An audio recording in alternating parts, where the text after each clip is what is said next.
Let's start here. If I told you a year ago or a year and a half ago that Hugh Freeze would be the longest tenured SEC coach in the state of Alabama, what would you have said? I would not have believed you for Yeah. sure. The way this offseason has gone has, yeah, it's been something. But yeah, that's a crazy stat. That was not a normal rebuild for Hugh Freeze.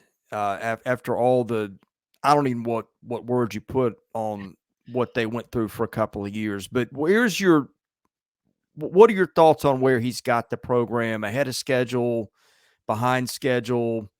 How do you see it?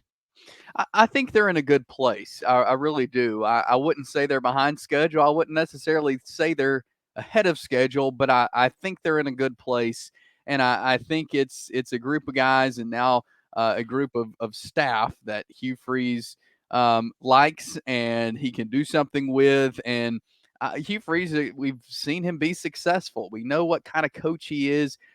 We saw him, at Ole Miss and what he did there. He really sparked Liberty up into what they are today. So he's a great coach, and I think he's one of these guys you got to give him time. I know people don't like to give coaches time anymore, but I think this year we'll learn a lot more about Hugh Freeze in Auburn, and if he is the right guy for the Auburn Tigers, I think we'll find a lot out this year. He's recruited great. He's got great relationships with high school coaches, with players in the state of Alabama, which Brian Harsin did not. Most coaches didn't even see Brian Harsin walk through the door of their field house Wow. for high school. So Hugh Freeze has got that going for him, the way he recruits and the level of guys he's brought in to Auburn so far. So I think as far as play on he's won recruiting. I mean, he's a great Yeah. recruiter. You know that. I think we'll find out a lot this year when he's got more of his guys, when he's got his staff, that we'll find out if he is the right fit for the Tigers. Yeah, he took over an unusual situation, and Hugh Freeze tends to. I don't know. I've kind of viewed him as an offensive miracle worker, but there are limits that everybody deals with, and it felt like he was up against some roster limits that he just couldn't get past last year based on what he was left. Is that a fair way to put it? I think so. I think that's a great way to put it. And they didn't necessarily go get the guys I thought they would in the portal this offseason. They did bring in some good guys, but they didn't quite. And I don't know if he's wanting to really rely on a lot of these high school guys that he's brought in or what, but they didn't go get another quarterback out of the portal. They didn't. There's other positions they didn't go get guys, which I thought they would, which kind of makes me scratch my head. But again, I think Hugh Freeze has is confident in what he has right now, and thinks he can win games with him. Is this Payton Thorne's job to lose? I thought that he would have had a better season, but I didn't. Their receiver room was just very pedestrian, I think is maybe the nice way to put it. He's got Hank Brown behind him, who's a second-year guy that got a little bit of experience, but it just feels like from afar, he still looks like the best option Auburn has. I think he does, and I think Hugh Freeze has been ready to roll with him since last season. Quarterback is where I thought that they would go to the portal and get somebody. I really did, just to provide more depth, more competition. But Payton Thorne is who Hugh Freeze wants to roll with, and again, Hugh Freeze is like we mentioned. He's an offensive guy. Well, he's a quarterback guy, and if he thinks he can develop Payton Thorne into what he needs to be as a quarterback, then you got to trust the guy. He's been around the block. He's won games and has developed quarterbacks before. So he sees potential, I guess, in Payton Thorne that a lot of other folks don't. But I think this is his job to lose. You mentioned Hank Brown. There's Holden Gerner in the room as well, and then four-star freshman Walker White. Unless one of those guys just makes leaps and bounds in spring and in the summer and in fall camp, I think Payton Thorne's the guy. And last year I feel like he was good for one or two big mistakes every game.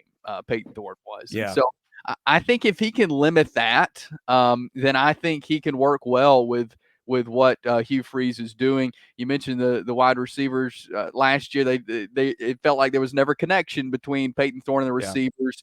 And they battled some injury at running back, and so they struggled there. And so I think if he has the pieces around him, he's a quarterback that can get it done. Not all quarterbacks are going to be Heisman contenders and throwing the ball over the yard, but if he has some consistent guys around him, he's a quarterback that can win some games. Yeah, there was a lot of talk about that revamped receiver room. They added a lot more talent. We had Jay Tate on to talk about it. What's your take of who are the guys in that room that you look for to pop? Well, I think you got to start with a guy that has just come in fresh out of high school, in Cam Coleman. I don't know if he'll necessarily be the guy at the beginning of the year, but I've watched him play in high school, and he is a tremendous receiver. He's 6'3", 188. He's a textbook Auburn wide receiver, and I think he's going to be an Auburn great, and he has the potential to be. And I think he's one of those guys. If Payton Thorne can just put the ball in his area, he's going to come down with it, and he's going to make a Yeah. play, which is what Auburn needs. They need these wide receivers who you just trunk the ball up in their area, and they're going to make a play. That's how good they are. And Thorne's a quarterback where he needs guys like that. Again, Cam Coleman's going to be a freshman, and I think I think by mid to late season he's going to be a household name for Auburn. That's how high I am on Cam Coleman. And we'll see him some at the beginning of the year, but I think being a newcomer, he's going to be a big bright spot for Auburn. Chase, let's talk defense because honestly, Auburn was better on the defensive side a year ago than it was on the offensive side. Auburn's always got dudes on the defensive line. I think that's a focus of this spring. What do you think they have there? Yeah, and Hugh Freeze has been very open about the defensive line. They've got a lot of guys coming back, but to him, they're not where they should be. And so he's kind of labeled this when he's has spoken to the media as kind of the biggest question mark. Like, he's challenged them? Are you going to step up to the challenge and be an elite defensive line? Because there's a lot of guys coming back, and because they didn't have as much production last season as he would like for them to. He's really challenging them this offseason to be an elite defensive line. One guy that stands out to me on the line for Auburn is Jason Jones. He has been putting in a lot of work. I saw something on Twitter in the last couple of days. Auburn's out for spring break, and he spent all spring break in the weight room, getting bigger, getting stronger, getting quicker. And so I think that the guys are buying into this challenge that Hugh Freeze is giving them of, hey, you've got to be an elite defensive line. We need you to be the leaders of this defense. And they're stepping up with that. But it helps that a lot of guys are returning, but they need more production from the defensive line. And that's been the challenge that Hugh Freeze has been giving them this spring. Chase, the coaching staff has undergone some changes, including some guys that had some Auburn ties that are no longer there. But give us your rundown of what Hugh Freeze has done with his staff in the offseason. Yeah, I think you got to start with coordinators, and he's brought in some good guys to help lead on both sides of the ball. Derrick Nix, he spent a long time at Ole Miss, running backs coach, 16 years, I want to say. He's offensive coordinator now for Hugh Freeze. Then you got a guy who knows SEC football on the defensive side, and that's DJ Durkin, who will serve as defensive coordinator, and then co-defensive coordinator Charles Kelly, who has worked for Nick Saban last year out at Colorado. So these are three guys who will, I think, have an immediate impact on this Auburn team. And Hugh Freeze has even said he is very comfortable with these guys, with this staff that he's put together. And of course you had Cadillac leave and Zach Etheridge leave and go do their own thing. And so he's had to bring in some other guys as well. But I think it starts with these coordinators, with these guys who can recruit well, that are high-level recruiters, and you got to have those as your coordinators, but also they know ball, and they are going to tremendously help this Auburn team, I think, and so I'm impressed with what Hugh Freeze was able to do, and I think these are his type of guys. He went out his first year at Auburn, and he got a staff that he thought could work well together and could get the job done. but that's not always the case. He tried that for 1 year, it didn't work, so now he's got these new guys, and he's comfortable with them. He's comfortable with these guys coaching these players, and I think that's going to show on Saturdays this fall. Just the fact that Hugh Freeze kind of has his guys now, guys he's comfortable with around him coaching. Yeah, the Charles Kelly hire I thought was a good one. A guy that had really had recruiting chops out at Colorado, where they were able to flip the roster pretty quickly, as everybody knows. He's spent time at Alabama, an Auburn grad. That I thought that just felt like a piece that really fit for Auburn. Yeah, and he loves Auburn, and he's again a great recruiter, and I think that's really going to help Hugh Freeze, especially on the defensive side of the ball, having a guy who loves Auburn, who can recruit well to help lead the defense, and again, he's a great defensive mind. He's going to be very beneficial, especially as they're trying to rework the defense a little bit. You mentioned the defense was definitely better than the offense last year, but at times they gave up a lot of big plays that they shouldn't have, and so I think they're really wanting to rework the defense, and I think between DJ Durkin and Charles Kelly, you couldn't ask for two better guys to help kind of revamp your defense. Chase, any parting thoughts on Auburn football? Any storylines? And note we didn't get to anything like that as we end the show today. Yeah, I think this is Auburn's in an interesting situation. I think this is a big year for Hugh Freeze. I think this is a big spring. They may add some guys after spring, out of the portal or whatever, but I think you're pretty much rolling with who's in spring right now.